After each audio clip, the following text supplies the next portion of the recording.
Okay, thank you so much for coming tonight. We were wondering if anybody at all was going to show up, so I am very happy to see your faces. Today, as we're going to talk about pornography and our children. Most of you know me here, but I'm going to do an introduction for anyone that might be watching later on. My name is Mirela Kovacevic Smith. I'm a registered social worker, a certified sex addiction therapist, and a psychotherapist. And the majority of the work that I do is in the area of sex and pornography addiction. When I say sex addiction, it includes pornography addiction. So just so we know, about 95% of the work that I do is in that area. So I work with individuals who are struggling with addictive and compulsive behaviors around sex and pornography. I work with their spouses who are trying to reconcile the betrayal, and also with the couples who are trying to heal their relationships. So I have kind of a finger in all of those pies. I don't work with kids, though, which might make you wonder, why am I doing a presentation on pornography and our kids? Well, before I'm a social worker, I'm a mom, and I have kids. So I have a vested interest in knowing what's going on in society and protecting my children, but also 100% of the individuals that I work with who struggle with addictive and compulsive behaviors encountered pornography in childhood or in their teen years. So every one of them that I've worked with. I want to give a little warning that I'm going to be talking about topics today that might be triggering for some people. There might be some topics that are very uncomfortable, might be triggering. Feel free. If anything feels too heavy, just take a minute if you need to. If you're embarrassed by anatomical or sexual terminology, be warned, I don't use euphemisms. So I'm going to be using the real words.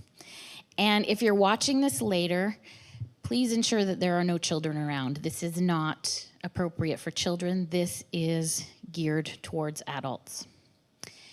What are we going to be talking about today? I'm going to give you kind of a big picture, and then we'll go from there. First thing we're going to do is define pornography to ensure that we all know what we're talking about. We're all on the same page there. I'm going to give some stats on pornography use. We're going to look at what the impact of pornography is on our brains, our bodies, our emotions, and especially the impact it has on children. And then finally, we're going to end with how can we talk to kids about pornography. I'm going to be pretty transparent. I'm going to be very dependent on my notes, because at 5 o'clock even, I was adding more stuff into this presentation because there is so much information. And what I'm trying to do is just give you a really kind of broad exposure to what's going on. And then, you know, if you have any questions, you can contact me or do some research or whatever it is to follow up. And a disclaimer here. I'm going to be discussing pornography use and some addiction, mainly related to men. So my language is going to be male-oriented. Because the majority of pornography users and those that struggle with compulsive and addictive behaviors around sex and pornography are men. However, pornography use and ultimately the addiction part is growing. It's on the rise with girls and women. So according to current stats, it's not on par yet, but it is exponentially growing, and pretty soon it's going to catch up. Some of the main sources that I'm using today are a report by the Barna Group. It's called The Porn Phenomena. It is a report that was put out in 2016. So the Barna Group is a research group, a Christian-based research group, and they partnered with Josh McDowell Ministries to put out this particular report. So it looks at pornography in society, but also pornography in the church. I'm super, super excited because the Barna Group and Pure Desire Ministries are just getting set to release some new information on the 19th, but I couldn't get my hands on it before today. So I'm going to definitely get my hands on it as soon as possible and take a look through that. I'm also using, as a reference, Your Brain on Porn. It is a phenomenal book by Gary Wilson. I highly, highly recommend it.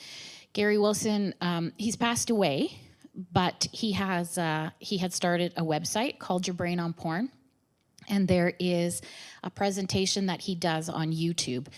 If you type in Your Brain on Porn, you're going to get a ton of different videos. So if you're going looking for it, it's Your Brain on Porn, Gary Wilson.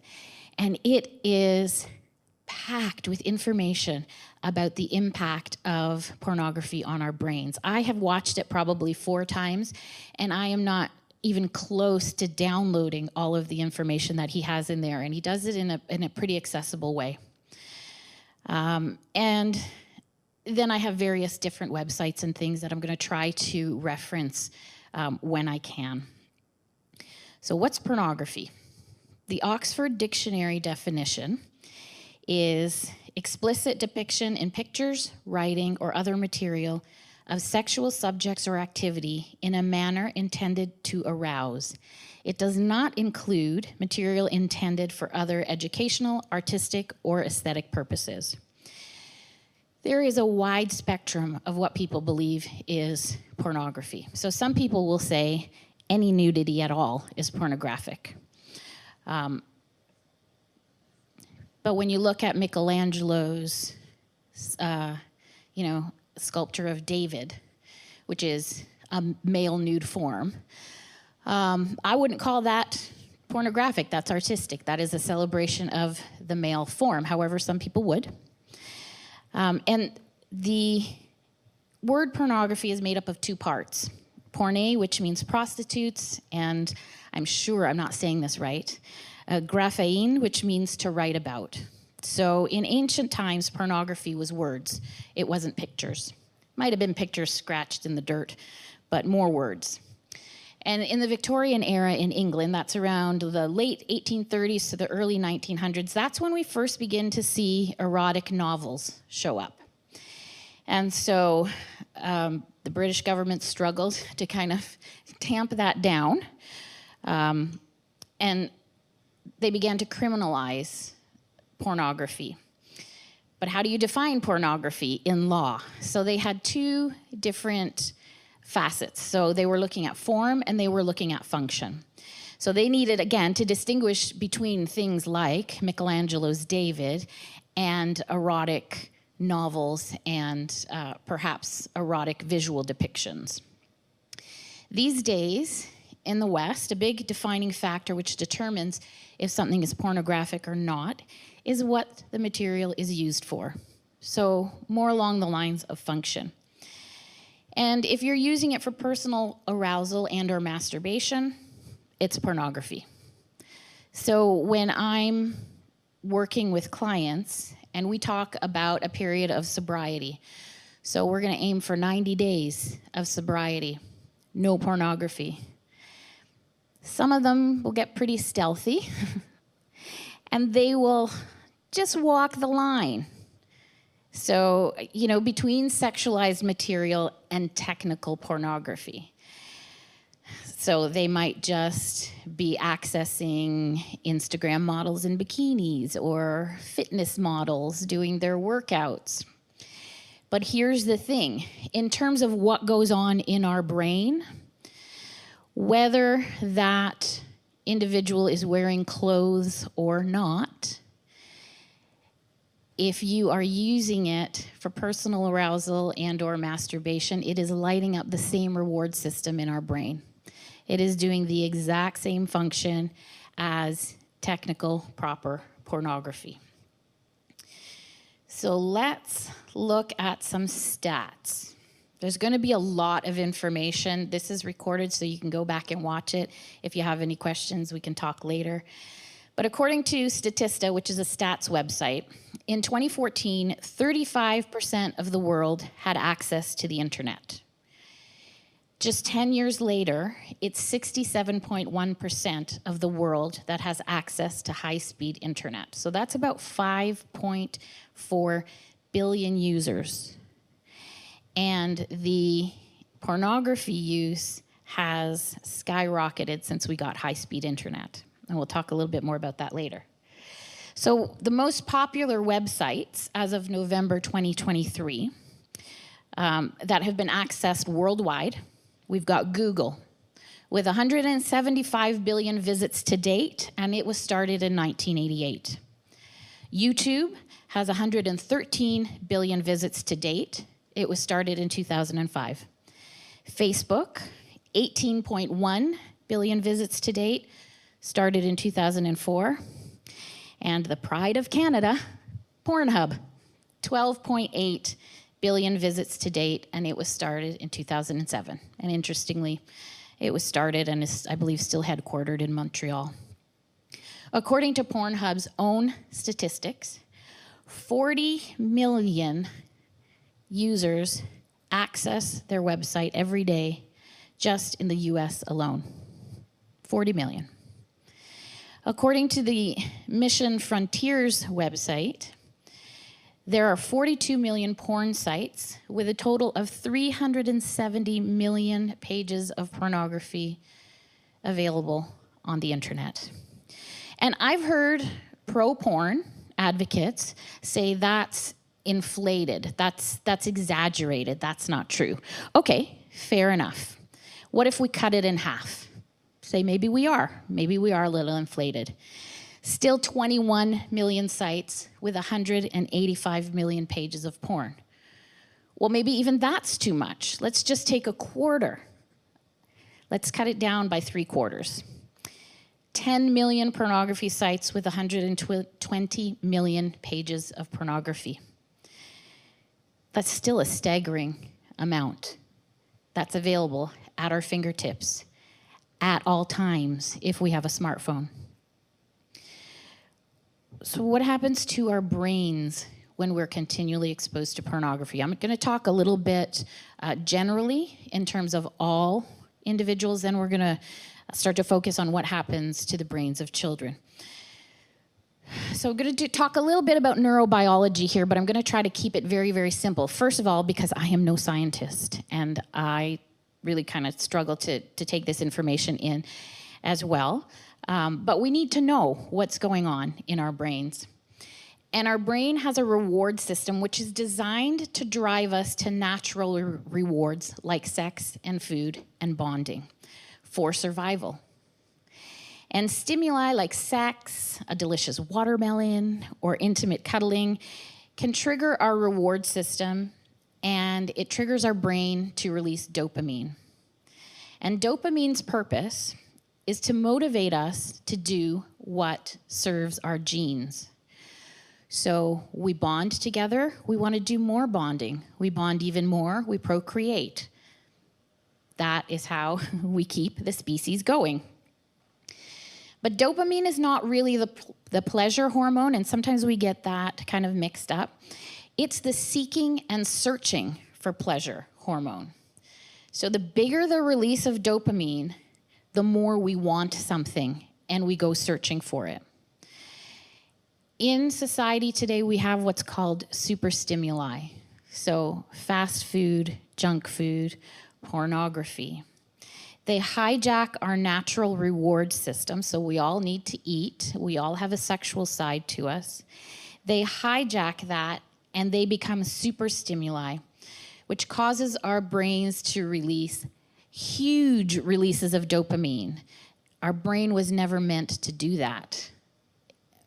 But because we have these superstimuli, over and over again, our brain is just squirting out this dopamine, and it eventually overrides our natural satiation mechanisms. So used to be, you'd have a squirt of dopamine, things would happen, you'd be okay. Then, the next kind of pleasurable thing happened, you get another little measured dose of dopamine. Now, with pornography, with fast food, we have this constant stimuli and this constant release of dopamine. With the release of dopamine, there's a release of something called delta phos-B, which accumulates in the brain. And it is known as a transcription factor. I'm not going to go too deep into this because I'm not a scientist.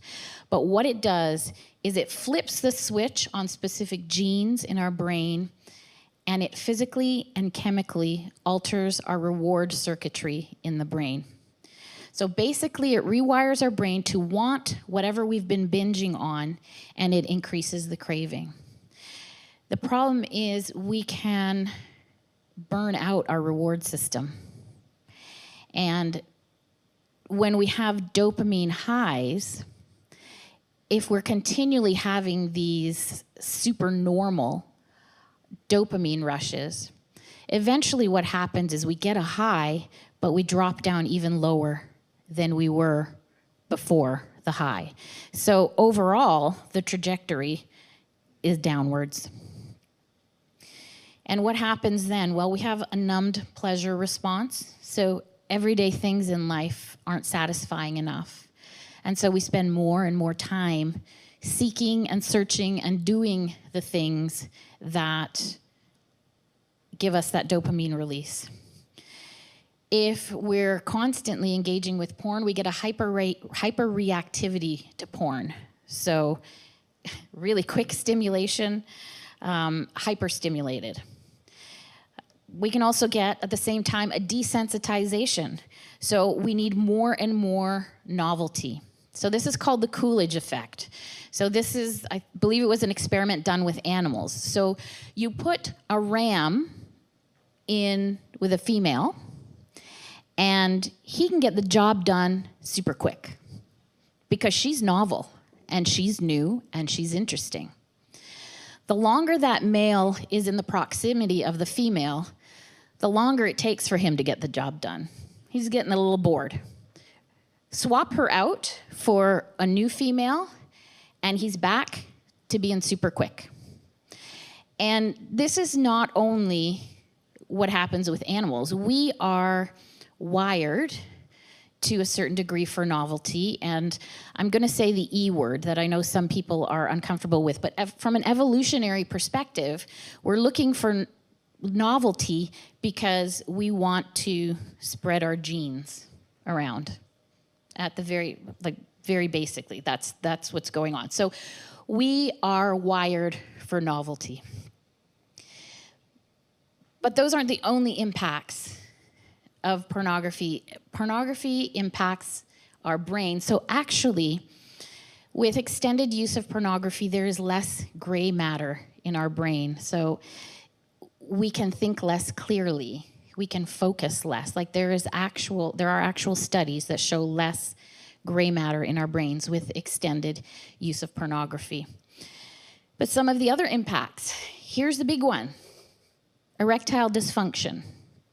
So there has been a huge jump in erectile dysfunction, particularly in young men. So erectile dysfunction used to be a mature man's problem, but we're seeing younger and younger men. Men who have not even had any real in-person sexual encounters are finding that they're struggling with erectile dysfunction. They simply can't perform with real partners, and we'll talk a little bit later about why. Also, there's early ejaculation or delayed ejaculation. They have no stamina, or they can't orgasm without pornography and self-stimulation. So they can't do it with a real person. Those are some of the physiological challenges that are showing up. But anxiety, increased depression, increased social discomfort, addictive and compulsive tendencies, fetishes and escalating tastes, sexual and relationship dissatisfaction, memory issues, hostility and aggression, inability to focus, loss of motivation, low desire for real partners, and an increased concern around sexual performance and body issues. That's a whole lot of negatives that we don't usually talk about. One study showed that just a 4-week abstinence period away from pornography resulted in increased willingness to take risks.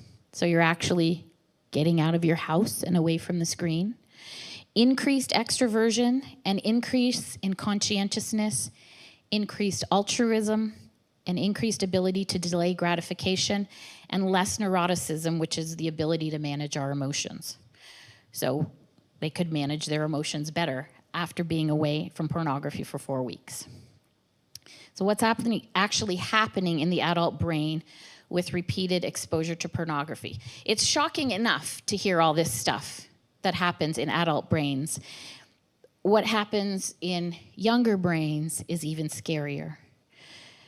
So again, like I mentioned, the increased cases of erectile dysfunction, it's growing all the time. And surprisingly, it takes younger men longer to recover from erectile dysfunction than older men.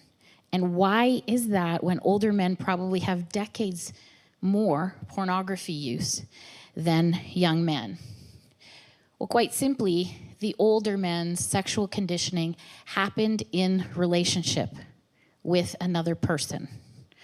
So you get a crush, you ask someone out on a date, you hold her hand, you give her a kiss, you try to get your hand up her shirt. Like there's, these things happen in relation to another person. And so they have that pathway in their brain. Their brain remembers what it's like to be with a real person. So they can recover quicker and come back to that neural pathway. Whereas young men who grew up with pornography, or young women, but young women don't have erectile dysfunction, but for young men who grew up with pornography, they're sexually conditioned to excitement on the screen, to endless novelty, to voyeurism, to watch sex and not be involved in it, and extreme acts. Some of us might remember the butterflies when our crush first held our hand, or, got our first kiss, how exciting that was, what it felt like. Young men who get their sexual education from pornography do not have that. Their brain does not have that pathway to come back to. And sometimes they quite simply cannot feel sexual arousal or a heightened sexual arousal with a real person because there's just one of them. With pornography, you have endless women, men, scenarios that you can access. And the thing about, I'll just stop here for a second and talk a little bit about pornography addiction and how it's a little bit different than other addictions. With pornography, there is no natural stop. So if you are an alcoholic, you will eventually black out or get alcohol poisoning. If you are a substance user, you will eventually OD if you take in too much. If you are addicted to food, you will eventually vomit. If you are addicted to fitness, you will eventually collapse if you go to the extreme. With pornography, there's no natural stop mechanism. We can watch for hours and hours and hours and hours, and there's nothing that is that natural stop for us. So that's where it differs significantly from other addictions. Viewing pornography can create extreme tastes. So a 2004 Swedish study reported 99% of young men had consumed pornography and more than half of them felt that it had impacted their sexual behavior. A 2016 study found that 49% of men had reported viewing pornography that was not something they were previously interested in or something that they had previously found disgusting. I can attest to that. A lot of my clients will tell me, I can't believe what I watched. I feel shame, I feel guilt, I don't want to watch it.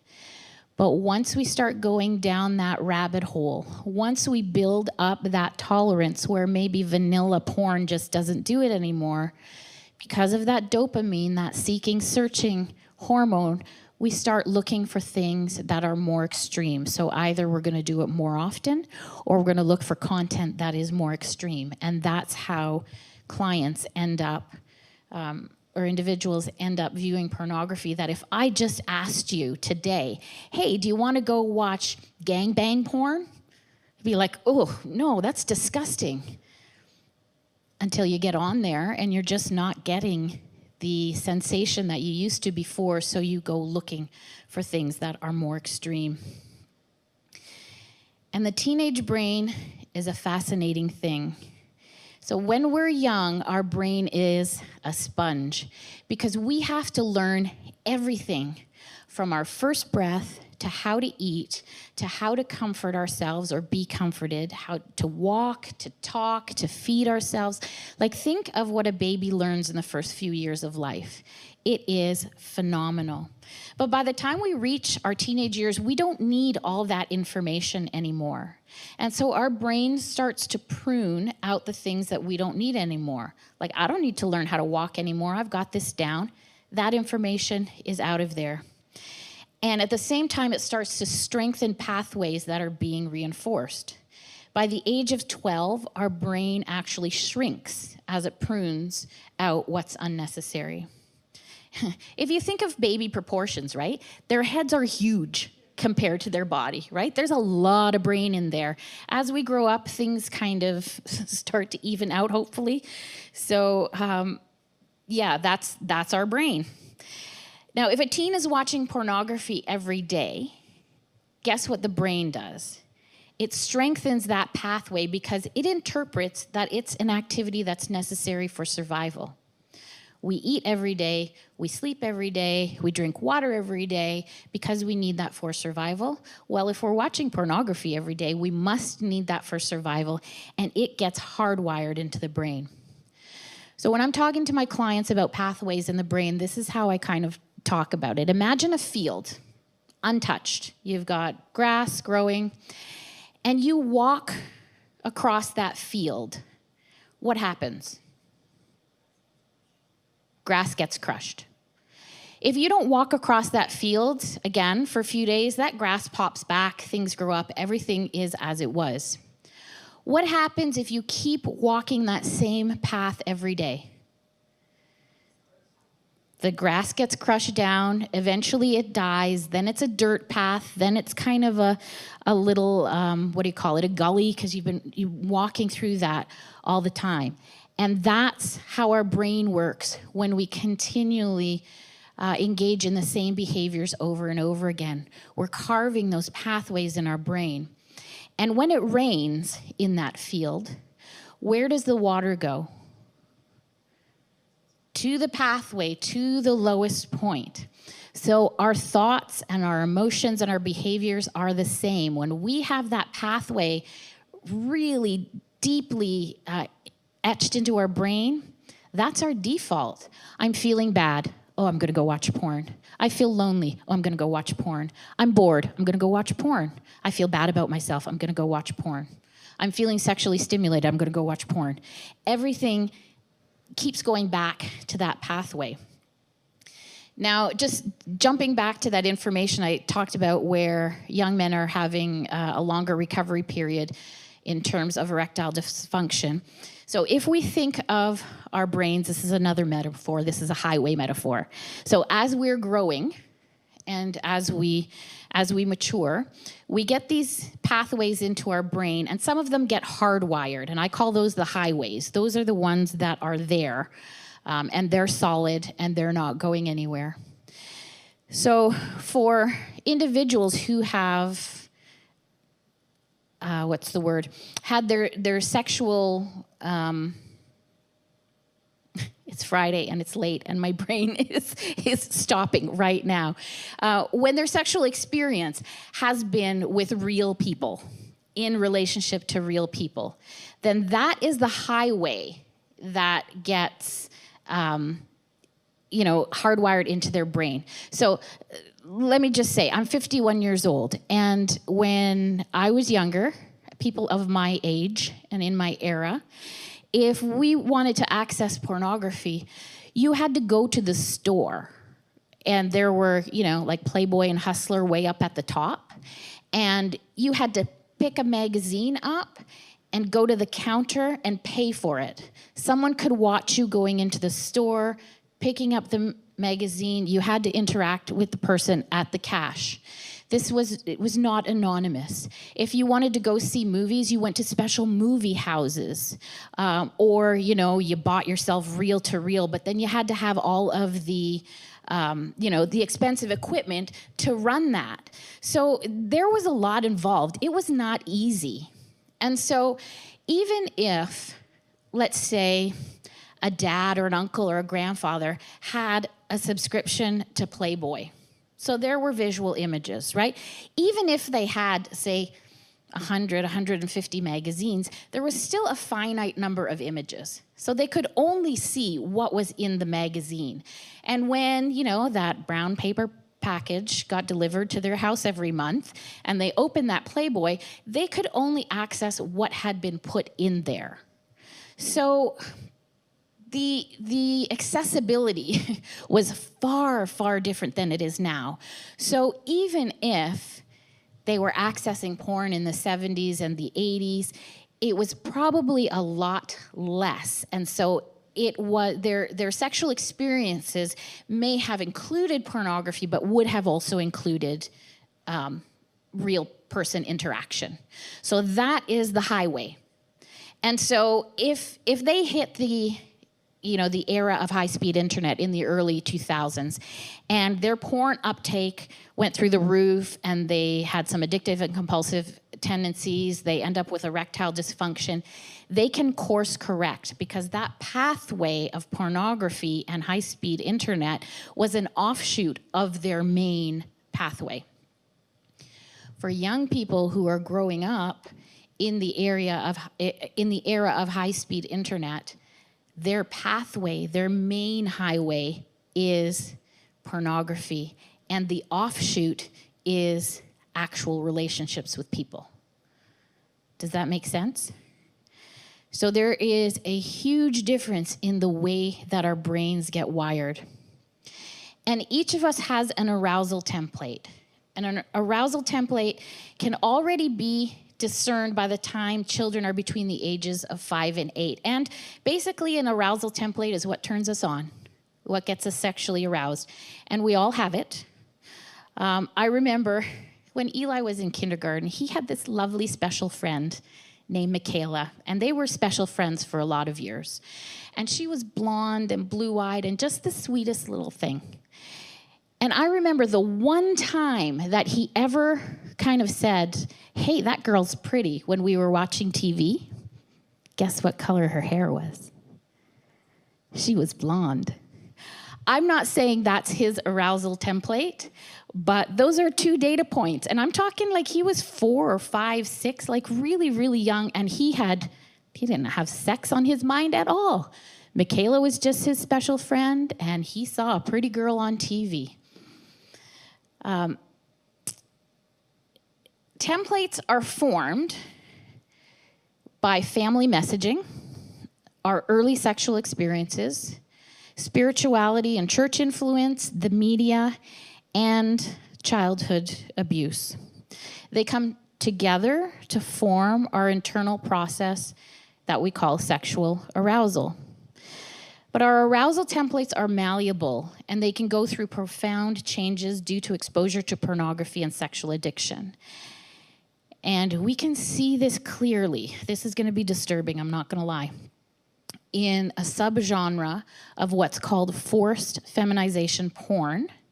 So there's a subgenre called sissification hypnosis pornography, or sissy hypnoporn.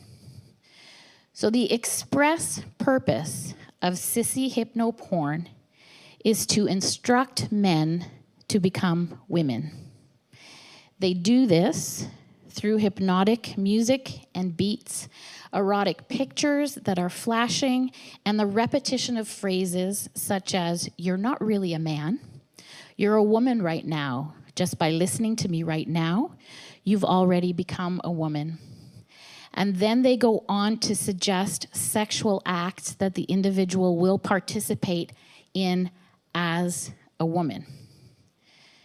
So there isn't a lot of research into the impact of sissy hypnoporn just yet, because it's fairly new. I think it showed up maybe around 2016.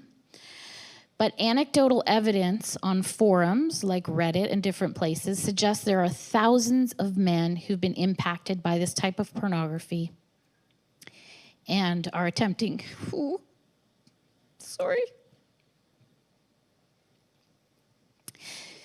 This is something new I encountered this week. and it's pretty heavy. This was not supposed to happen. So there are thousands of men attempting to break free from this.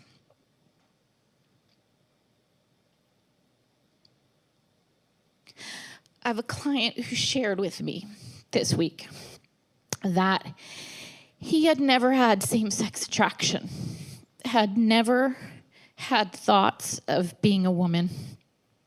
Oh, sorry, Nunny, could you get me a tissue, please?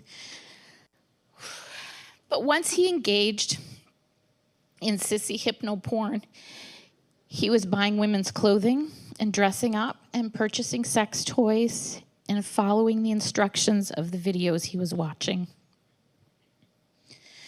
This was a full-grown man. Thank you. Oh, that's good. I hope that doesn't happen again. It's not. Yeah. Anyway, so imagine being a young person. You are trying to make your way in the world. Decide who you are and how you fit into the world. And you encounter sissy hypno porn. And I'm talking these sissy hypno sessions or videos are hours long. They can be 2, 3, 4 hours long, where that same messaging is coming to you over and over and over again at a time when you're incredibly vulnerable. And imagine what that does to your arousal template. I've had other clients who end up questioning their gender, saying, I never thought that I was a woman, but now I'm getting thoughts. Am I a woman? I'm thinking of myself in sexual scenarios, not as the man, but as the woman. It becomes incredibly twisty. So in 2009, a study by a Canadian researcher named Simon Lejeunesse found that most boys are seeking out pornographic material by the age of 10 because of sexual curiosity, and it's there. It's affordable. You don't have to pay for it. It's accessible. It's right on your phone, at your fingertips all the time, and it's anonymous. Nobody needs to know what you are watching. So imagine what that's doing to a young child's arousal template when they watch porn without the maturity and experience to understand what's going on and to distinguish between what's fantasy and what's reality. I watched a TED Talk once and I looked for it again today and I couldn't find it. But I was struck because it was a mature lady talking about dating younger men. And she said, the thing about these younger men is they all think that I want them to ejaculate on my face. Why? Because that's what they see in porn. In a documentary, and I'm going to have to find it because I couldn't remember which one it was. I've watched a lot of them. But a young woman talks about how her teenage boyfriend had watched this particular scene in pornography. Yeah, Jen knows because I thought it was one of the videos.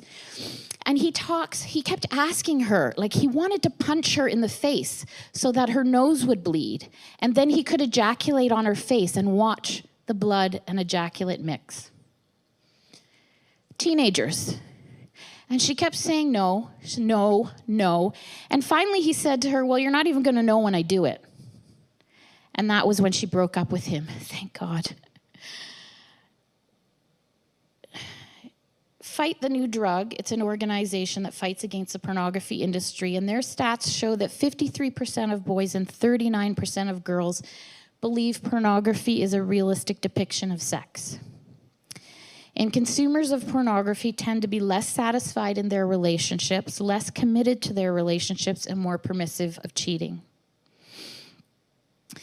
There was a study on anal sex that was done on men and women aged 16 to 18. I'm going to say on girls and boys, aged 16 to 18 in England. And they found that few individuals, male or female, actually found the sex act pleasurable. And both of them expected that it would be painful for the female. So why did they do it? The main reason they gave was the men wanted to emulate what they had seen in pornography. I could go on and on about the dangers of pornography for individuals and especially our children, but in a nutshell, it changes our brains, our brain function, our mental and emotional health, as well as our long-term sexual and relational health. A lot of these studies are done outside of the church in the general population, and sometimes in the church we get a little insulated and we think, well, things are a little bit different here. It can't be that bad.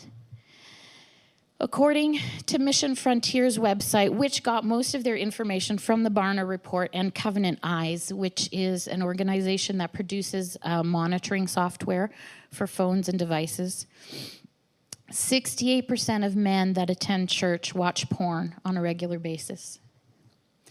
50% of pastors watch porn on a regular basis. 57% of pastors say porn addiction is the most damaging issue in their congregations. And 33% of women aged 25 and under search for porn at least once a month.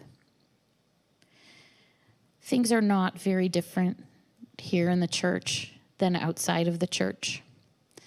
A few more interesting stats from the article that are not faith-specific. 40% of families say that pornography is a problem in the home. Pornography usually increases marital infidelity by 300%.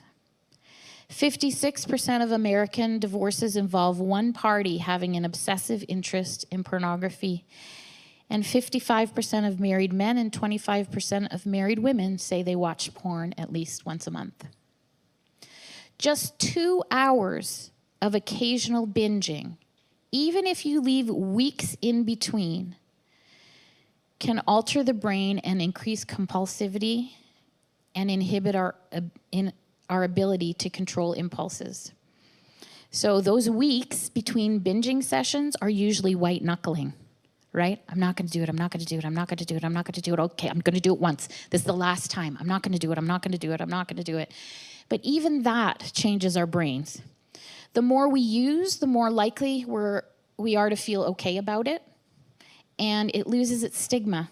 And young people are more likely to view pornography use as positive or at least be neutral about it. And that's inside and outside the church. When we're having conversations with our kids about pornography, if we rely only on shame-based arguments to combat pornography, we are going to lose ground in a culture in and out of the church that's becoming more accepting of pornography. So we have to have conversations beyond it's bad and it's sinful. Not that that isn't part of the conversation, it absolutely is, but it cannot be our only argument. What do we talk to our kids about? So we need to talk to our kids not only about consuming pornography, but these days creating and disseminating pornography. How do we talk to our kids about the dangers of pornography? The first thing we need to do is reconcile our own relationship with pornography and define what our own values are around the topic. So years ago, when Shayna was just starting to date, I remember saying to her, when you're in a relationship with someone, you need to ask him what's his relationship to porn. And she looked at me and she said, Mom, we all have a relationship to porn. And that was a moment I was like, oh, that is so wise. We do all have a relationship with porn. Whether we've engaged in the past, whether we're engaging now, whether we're at arm's length and we're impacted by the consumption of someone else, we all have a relationship with porn. We see it all around us. We see it on TV. Like, I can't believe some of the Netflix series and the things that they have, like, and, you know, in movies, it is everywhere. So we need to define for ourselves, and this is going to be hard for some of us, I know, but what is our relationship with pornography? Are we currently engaging? What are our personal views? And have we been hurt by someone's use of pornography? And I'm going to stop here for a minute because I have to address a very sensitive topic. Some of us who are hearing this might be feeling the weight of our history or our current engagement with pornography. And we might be feeling like we want to come clean, that we want to talk about with our partner or our spouse what our history has been. I'm a huge believer in honesty and authenticity. Please do not go to your partner and shame dump and just out of the blue lay it all on them. That can literally be traumatizing and in some cases can lead to post-traumatic stress symptoms. If you're feeling like you want to process and resolve something, please go and talk to someone that you trust. And I'm going to highly encourage you to get in touch with a professional like myself or another certified sex addiction therapist that can walk you through the disclosure process. I can't tell you how many partners have been thrown into chaos because a disclosure came out of the blue. They had no idea, they weren't ready for it, they didn't have a support system. So please do not do that dump to your partner. If you've been betrayed by someone in the past, and this is triggering and bringing up feelings, again, please go talk to someone that you know and trust. Enroll the help of a professional that can help you walk through and process some of this. So again, don't go and tear a strip off your partner, because you're triggered by something that we've talked about today. Neither one of those scenarios is going to promote a healthy relationship. So please just get the support that you need. Okay, now back to our regular programming. If we aren't solid in our own beliefs and convictions, we're not going to be able to have honest, authentic conversations with our kids. If we can't own up to our own relationship with pornography, our kids will know. They have a really good bullcrap meter. They know. We need to also get comfortable with being uncomfortable, especially if we have trouble saying proper anatomical words or using proper words around sexual behavior. I remember I asked my mom once when I was a teenager, because I'm pretty open, if you know me, I talk about a lot of things and I sometimes cross lines, okay, maybe. But I said to her, why don't we ever talk about sex? And I could see her physically stiffen and she was like, I can't, because we never talked about it and I don't know how to talk about it and I'm not comfortable and I can't do it. So I was like, okay, whatever. So we shouldn't be that, because again, our kids pick up on that, right? If they say, hey, I want to talk about porn, and we go, okay, they know what the messaging they're getting is, no, this is not comfortable and I don't want to do it, and we shouldn't really have this conversation. So try to relax, get comfortable with the wording, define for yourself what you really believe about pornography, honestly, and talk to your partner and define family values and get aligned. So if one parent is like, no, and the other parent is like, it's not that bad, the kid's gonna know. They're gonna feel that misalignment and it's gonna cause confusion. Get out in front of it. By the time we realize our kids have been exposed to pornography, it's too late. We need to start age-appropriate conversations early on, almost right when they start accessing computers.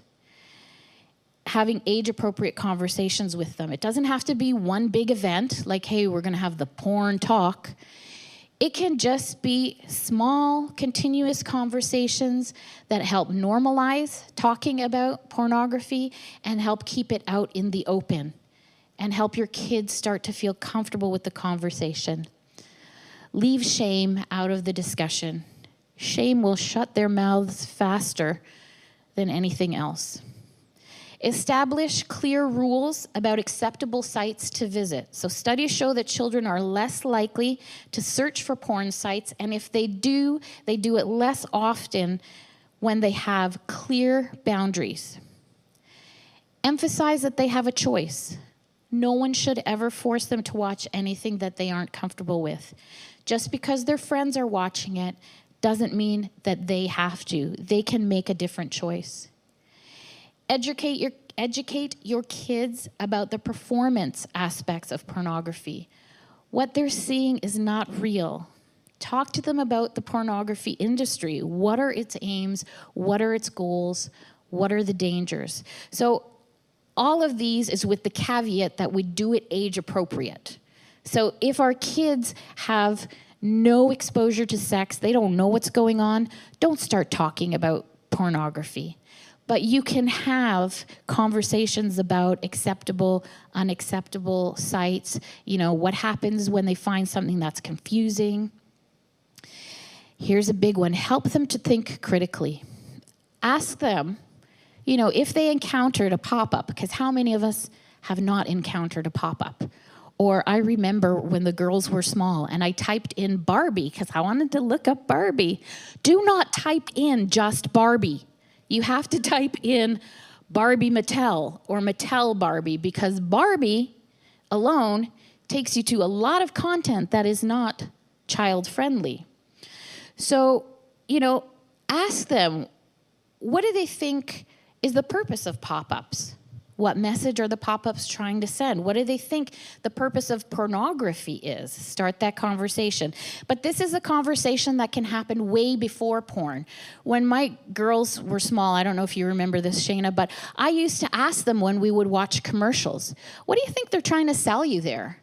What do you think is the message that they're telling you? Oh, if you wear those shoes, you're going to be super fast. If you eat that cereal, you're going to be super strong.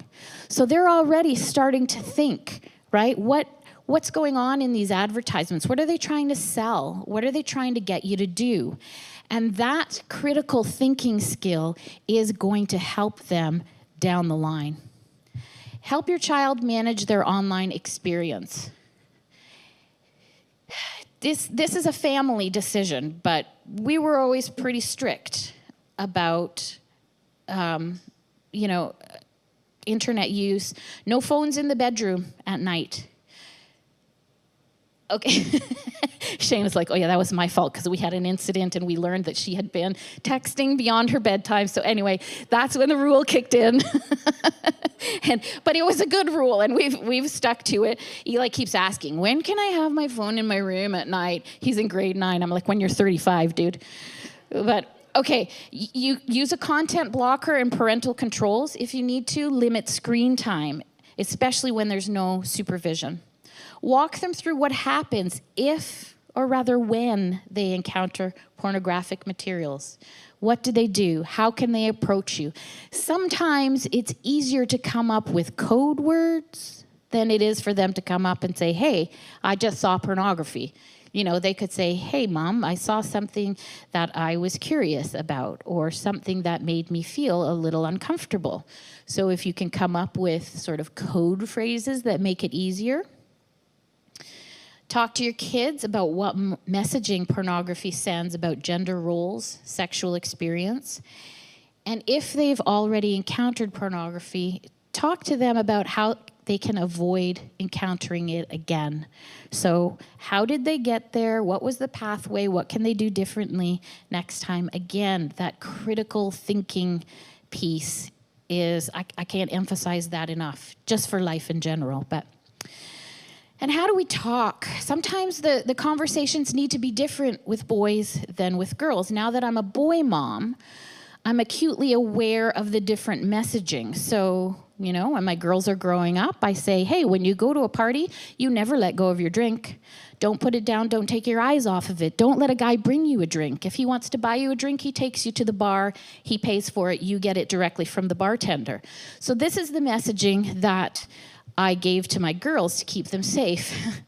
So for my boy, he's on the other side. So the messaging is, Don't bring a girl a drink. You want to buy her a drink, you walk her to the bar. You buy her a drink, she gets it from the bartender. You know, don't let the girls drink things that they've left alone, that they could be tampered with. You know, there's a lot of different messaging that goes out whether you're a guy or a girl. Studies show, so we're going to talk a little bit about specific messaging for the different sexes. Studies show that 2 out of 3 girls have been asked to sext, which is sexual messaging online. And that usually, you know, it can include pictures, videos, written content. But most of them use the words bombarded, coerced, and confused when they're discussing their experience. And this is not unusual these days. And let me just say that I know it goes both ways, that there are also young women who are initiating sexting and asking for nudes and all that. It goes both ways. But Karina, my daughter, I remember she said a couple years ago, hey, you remember this guy that was a friend of mine in high school? Like I think like a pretty innocent, nerdy friend. And I'm like, yeah. She said, well, he contacted me out of the blue. I'm like, cool, how's he doing? She goes, I don't know, I shut it down. He asked me for a nude. I was like, what? Like, she hadn't seen him in years, and so he's at this, hey, how you doing? Yeah, can I have a nude? And I thought to myself, does that work? You know, like, and apparently, sometimes it does. In a confused attempt to continue relationships, girls will send pictures and engage in sexting. And often, if they don't, this study showed that there was pressuring, threatening, getting angry, or cutting off contact with them in order to obtain photos. So manipulation. It's important. Okay, so here's the messaging. Whether you're a guy or a girl, don't put pictures online. Whether you're a guy or a girl, don't ask for nudes. Whether you're a guy or a girl, do not sext. Anything that goes out online is permanent, and you lose control of it. If someone gets it on their device, they are now in control of it, and there are so many stories about kids who have ended their life because they were either being extorted by professionals who do this and get kids to send them pictures and then tell them that they're going to blast it to school and tell their parents unless they send them $5,000. Or kids, somewhat innocently, I don't know, maybe lack of prefrontal cortex, who share this information, disseminate it after they have it. It's important to emphasize that consent, like when we talk about consent, it should not just be when they say yes, that is consent. Because what we're looking for is enthusiastic or considered consent. So Johnny says to me at Wonderland, you want to go ride Yukon Striker? Heck yeah. That's enthusiastic consent. Considered consent is, give me a minute to let me think it through. I'm in. That's considered consent. If there's badgering, manipulation, if you just wear them down to the point where they say, oh, for heaven's sakes, fine, get off my back, that's not consent. And kids need to know that. The same study showed that girls believe that boys asking for nudes and sexting and their potential aggressive behavior, that's normal. It's not unexpected. It's what they kind of think is going to happen. We also need to educate our children on the potential criminal aspects of sharing intimate photos without consent, and especially of underage individuals. So a girl, well, let's flip it. Let's flip it. A boy sends his girlfriend a D-pic. You know what that is? It's his bits, a picture of his bits. So he's thinking, oh, you know, isn't this romantic and lovey? This is in the context of our relationship. Well, tomorrow they break up, and what does she do? Sends that picture to all her friends. Ha ha, look at him. Isn't he small? What a loser. I can't believe I ever dated him, blah, blah. Well, if he's underage, she's just disseminated child pornography and can be charged for that. So kids need to know that this isn't just getting back at someone. It isn't innocuous. It is illegal.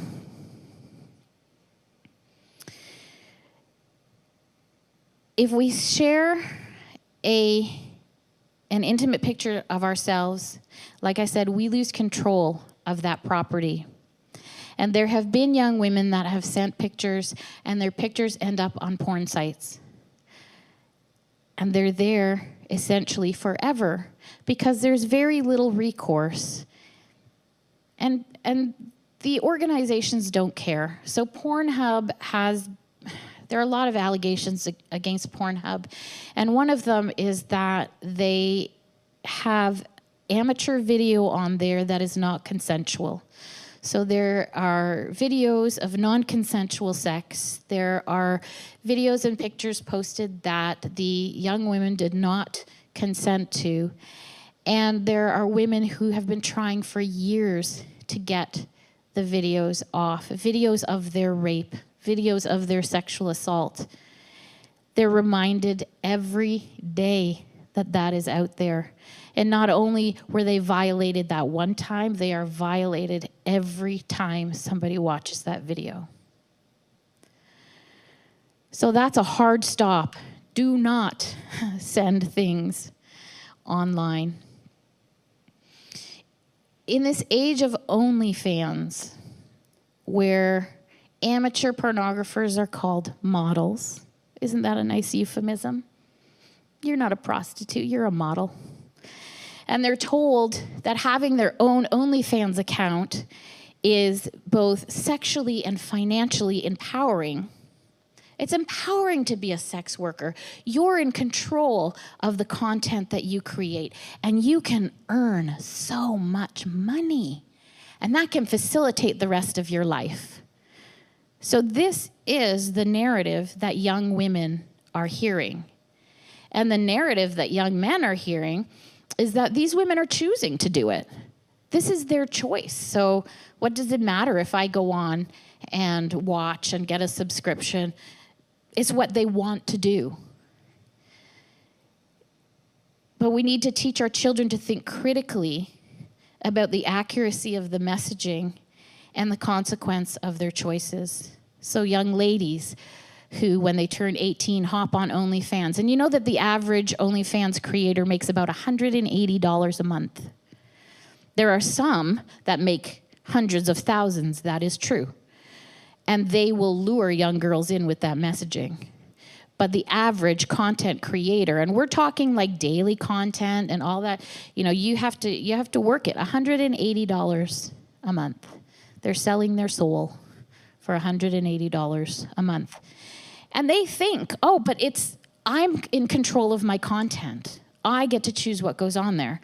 Except when people take screenshots and they somehow figure out how to take those videos and upload them to Pornhub, and that's it. You have lost all control.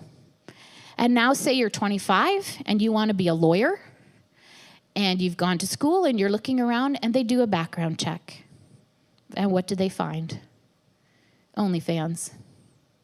And it does impact employment, and it does impact relationships. You can hop online, go onto YouTube, and you can find young women crying about being OnlyFans content creators, OnlyFans models, and how they don't understand why men don't want to be in a relationship with them, why they can't find someone to love and take care of them.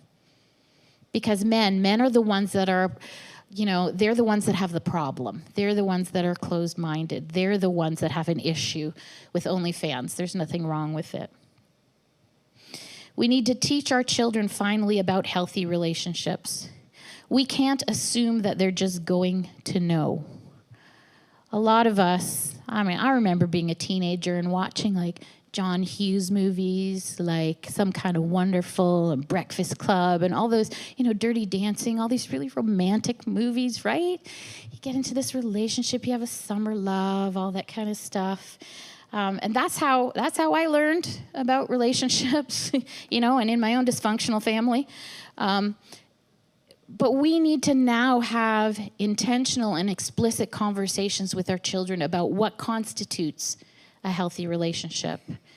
So again, I remember having a conversation with Shayna one time. She was talking to me about a friend, and they were having problems. This friend wasn't very nice to her, and I just asked her, is that what a friend does? Is a friend mean to you? Is that the kind of friend you want? Again, critical thinking, right? Critical thinking. Get them to think it through. Get them to process. Get them to talk about what are healthy relationships. What are they seeing around them? What do they want to emulate? What do they want to avoid? All these conversations. Johnny and Shayna will probably tell you we had loads of conversations about relationships and getting married, all throughout their relationship. I'm checking in. Okay, are you seeing any red flags? How are things going? What's going on for you? And just helping them along because they need it in this world of mixed messaging, in this world of brokenness and sexual capitalism. It's just everywhere. The unhealthy messaging is everywhere. The reach and impact of pornography is terrifying, but like any other topic in parenting, basically it's important to keep the lines of communication open. Keep them talking. I remember one family, when we had young kids, we had some families in our church that we kind of tagged as that's the kind of family we want to be. And so Jeff would have conversations, right? We'd all have conversations. So what is it? What can you tell me about parenting? How did you get your family to be this way? And everyone, keep the lines of communication open. Keep them talking. Once they stop talking is when you're in trouble.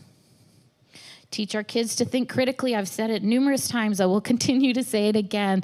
Teach them critical thinking skills so that when they are in a position, in a scenario somewhere, something's going on that they haven't encountered yet, they can think critically through it and decide for themselves as opposed to just getting kind of swept away by the wave of whatever's going on.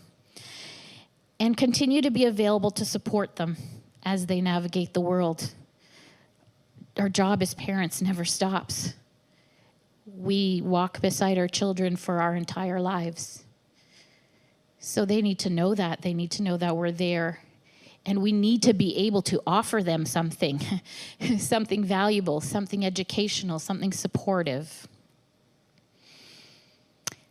That's pretty much it. That was a lot, I know.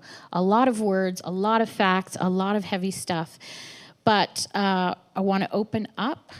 Before I do, I have business cards here if anybody wants them. Most of you know me, know how to get one if you want it. But if you want to grab one and maybe pass it around. If anyone is interested in participating in a larger teaching about pornography and how it affects the family, I have this, it's in the works. Then we have a sign-up sheet at the back on the small table. And in that teaching, I'm going to be talking about sex addiction, how it impacts individuals, how it impacts spouses, and how it impacts children. So we talk a little bit more in that teaching about what's it like for a child who has a parent that has a sexual addiction or a porn addiction.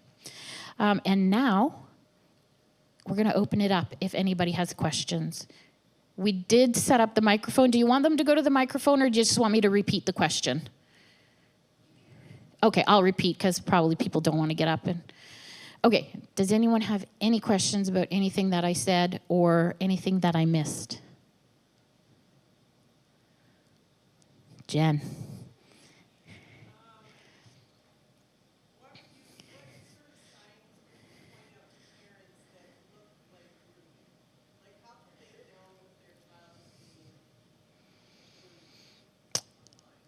Okay, so good question, Jen. What are some signs or things that might indicate that your child is being groomed online? That's a big question. So just off the top of my head, one of the major tactics of a groomer is to isolate. So if your child is pulling away from family relationship, if your child is spending lots of time in their bedroom and they aren't sharing openly what they're doing while they're there, if there's secretive behavior, there's new friends they're talking to, but they don't tell you who it is. They're going places, but they're really vague about what's going on. I would say those are some of the indicators. Shayna, do you have any thoughts on this? Okay, so for those of you that don't know, Shayna just finished her Master's of Social Work, and she is also a psychotherapist, and she does work with youth and children. So what are some of the signs? Here.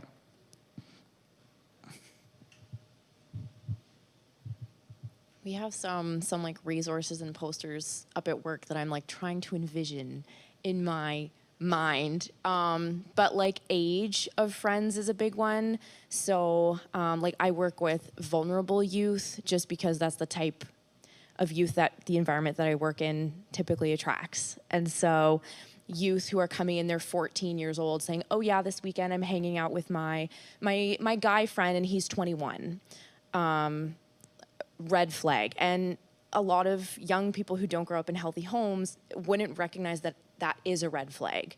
And we've had young people come in with those stories and then come in a week later and go, actually, I think I've been raped. And so age is a big one. Like you were saying, isolating, not willing to share information. So it's not a two-way street.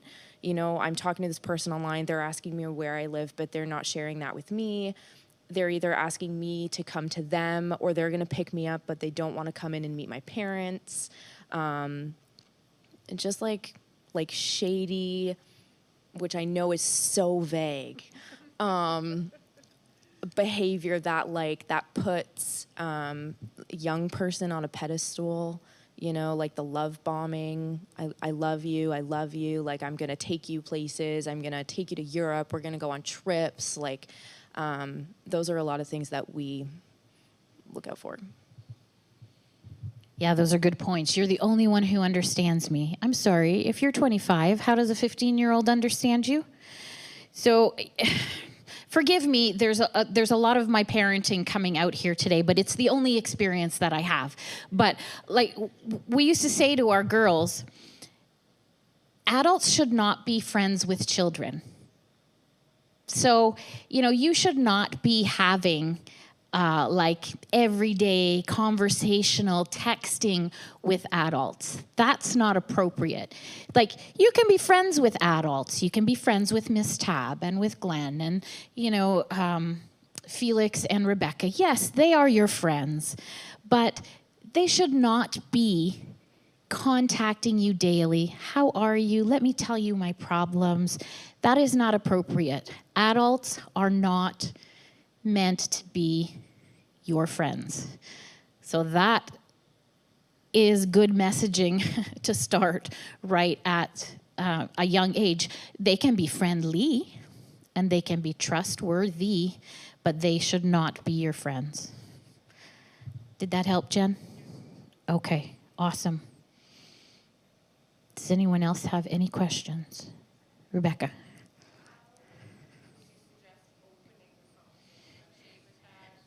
Right. So how do we open conversations with our kids in a way that doesn't have shame attached or, that doesn't seem forced and contrived? Again, that's a great question. And it kind of depends on your family dynamics. But, you can start as simply as saying, there's a lot of stuff on the internet that's for adults. And sometimes kids accidentally find it, and it can be really confusing. Have you come across anything that's confusing? That's a great way. Or, you know, you can start depending on the age of the conversation. So I'm thinking of your little boys, right? So you could even be a little more explicit, depending, of course, on their maturity and all that kind of stuff. But, you know, saying that sometimes there's stuff on there and there's naked people. And that can be really shocking when we find it. Like, have you come across anything like that? You know, and if you do, it's okay to come and talk to me. You know, and if you do, you might have some really mixed feelings about that. It might be scary, but also kind of interesting and also feel a little bit nice. And all of those feelings are normal. But what we want to do is, you know, talk about it. Talk about what you saw. You know, how do you feel about it? Again, it depends on how your family communicates. We're pretty straightforward in our family. I'm pretty straightforward. Johnny's like, yes, you are. Was that helpful? And there's tons of resources. Google, how do I talk to my kids about pornography? There's like loads of resources on the internet.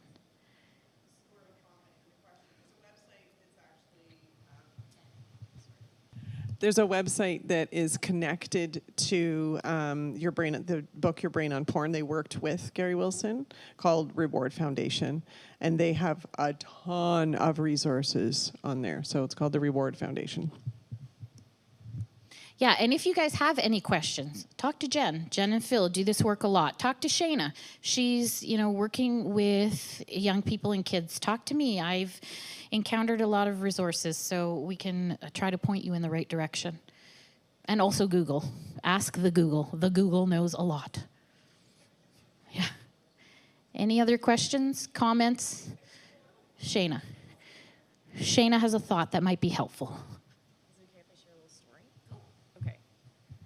Just because we also live in the world of AI and Snapchat at the same time, which, like, I'm surprised Snapchat is still a thing, but it is, which is the world of picture messaging. And, like, it's happening over Instagram and all these things. And I had a youth come to me in my workplace and say, this super weird thing happened.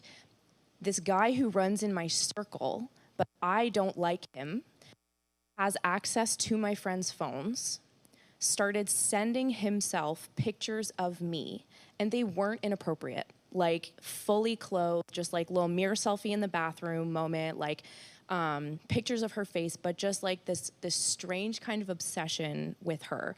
And she was telling me, and one day he messaged me and he said, hey, like, look at this photo of you, I love it. And it's a photo of her fully clothed, just like in the bathroom at school. And then he said, but look what I can do with it. And had got AI to generate a photo of her in a bikini. And so if we're talking about like opening up conversations, how are we managing social media? Not only who are you sending photos to, because Snapchat is literal picture messaging, but are we thinking about who could have access to those photos, even if it's not the owner of that phone? And what angles are we sending, and what are we considering that could be done with those photos, because AI can generate so much. Like, that's a whole other, you could have a whole other talk on that, but yeah. I didn't go down that rabbit hole today, because it's a big one, where AI now, you can basically direct it to create the porn that you want to see. So now not only are you limited by the millions of pages of porn that are out there, you can create your own porn through AI.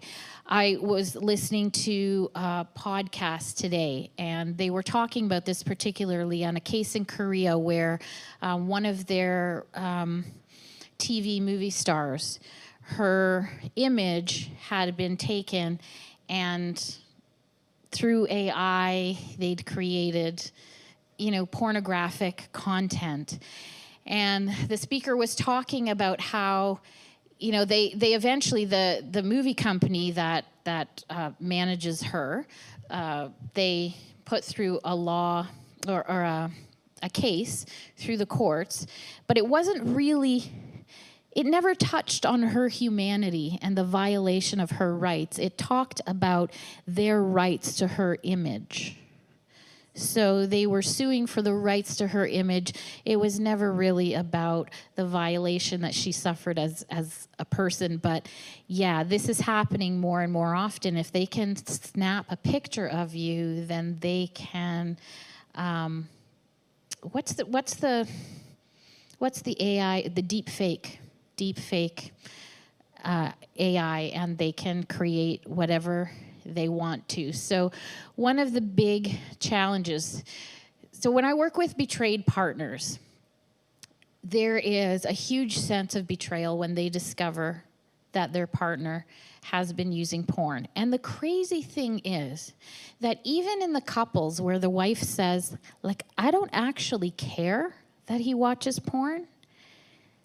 What I care is that he's keeping it a secret and lying to me about it. So they have permission, it's still secretive. But one of the things that those betrayed partners have a really hard time getting over is knowing that their partners accessed social media pictures of friends and family and masturbated to them. Because that is too close to home. And that is a violation of the other person, even if they don't know it. And so, yeah, social media, AI, there's just so much. And it's like this rock that's rolling down the hill, or snowball, right? It's snowballing and getting bigger. And we can't stop it anymore. It's, we have to learn how to manage. Patrick?